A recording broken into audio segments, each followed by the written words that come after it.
ବୁଦ୍ଧି ଥିଲେ ଉପାୟ ମିଳେ। ଥରେ ଘରମଣି ଜଙ୍ଗଲରେ ଚରୁ ଚରୁ ବାଟବଣା ହୋଇଗଲା। ହଠାତ୍ ତା ସାମ୍ନାରେ ମହାବଳ ବାଘ ହାଜର ହୋଇଗଲା। ଘରମଣିଙ୍କୁ କହିଲା, ମୁଁ ତୋତେ ଖାଇବି। ଘରମଣି ବହୁତ ଡରିଗଲା, ହେଲେ ବୁଦ୍ଧି ଖଟାଇ ଏକ ଉପାୟ ପାଞ୍ଚିଲା। ବାଘକୁ କହିଲା, ଆପଣ ହେଲେ ଏ ଜଙ୍ଗଲର ରାଜା। କେତେ ଜୀବଜନ୍ତୁ ଖାଇ ମୁହଁ ଦାନ୍ତ ଅସନା ହୋଇଯାଇଥିବ। ଆପଣ ଯାଆନ୍ତୁ, ପ୍ରଥମେ ଝରଣା ପାଣିରେ ଭଲ କରି ମୁହଁ ଧୋଇବେ ଏବଂ ଝରଣା କୂଳର ମୁଗୁନି ପଥରରେ ଦାନ୍ତକୁ ପଜେଇ ଆସି ମୋତେ ଖାଇବେ।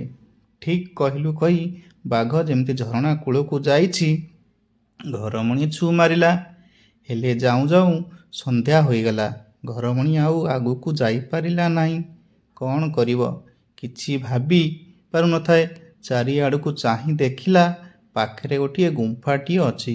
ସେ ଗୁମ୍ଫା ନିକଟକୁ ଯାଇ ଦେଖେ ତ ସେ ସିଂହର ଗୁମ୍ଫା। କ'ଣ ବା କରିବ, ତେଣୁ ସେ ଭଗବାନଙ୍କୁ ଡାକି ସେ ଗୁମ୍ଫାରେ ଆଶ୍ରୟ ନେଲା। ସେଇଟା ଥିଲା ସିଂହର ଘର।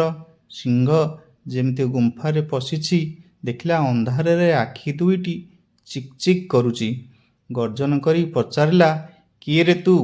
ଘରମଣି ଭାବିଲା, ଏଥର ନିଶ୍ଚୟ ଜୀବନ ଯିବ। ତଥାପି ଏଥର ମଧ୍ୟ ସାହସ ସଞ୍ଚୟ କରି କହିଲା, ମୁଁ ଧପ୍ ଧପ୍ ରାଜା। ମୋ ଶିଙ୍ଗ ଦିଟା ଗୋଜା ଗୋଜା। ଏକ ଶିଙ୍ଗରେ ଗଛକୁ ଭାଙ୍ଗେ, ଦ୍ୱିତୀୟ ଶିଙ୍ଗରେ ସିଂହକୁ ମାରେ। ଏହା ଶୁଣି ସିଂହ ପ୍ରାଣ ବିକଳରେ ସେଠାରୁ ଯାଇ ଆଉ 5ଟା ସିଂହକୁ ସାଙ୍ଗରେ ଧରି ଆସିଲା। ତାଙ୍କ ଗର୍ଜନରେ ଗୁମ୍ଫା ଥରି ଉଠୁଥାଏ। ଘରମଣି ଛାତିକୁ ଦମ୍ଭ କରି କହିଲା, ଏ ସିଂହ, ତୋତେ 10ଟା ସିଂହ ଆଣିବାକୁ କହିଥିଲି। ତୁ କ'ଣ 5ଟା ଆଣିଛୁ? ଆସ୍, ତୋତେ ଆଗ ଖାଇବି।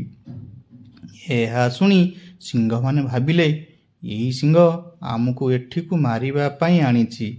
ଯିଏ ଯେଉଁଆଡ଼େ ପାରିଲେ ପ୍ରାଣ ବିକଳରେ ଧାଇଁଲେ। ସକାଳ ହେବାରୁ ଘରମଣି ଘରକୁ ଫେରିଲା। ନିଜର ଉପସ୍ଥିତି ବୁଦ୍ଧି ଯୋଗୁଁ ଘରମଣି ନିଜଠାରୁ ଶକ୍ତିଶାଳୀ ଜନ୍ତୁଠାରୁ ମଧ୍ୟ ନିଜ ଜୀବନ ବଞ୍ଚାଇ ପାରିଲା।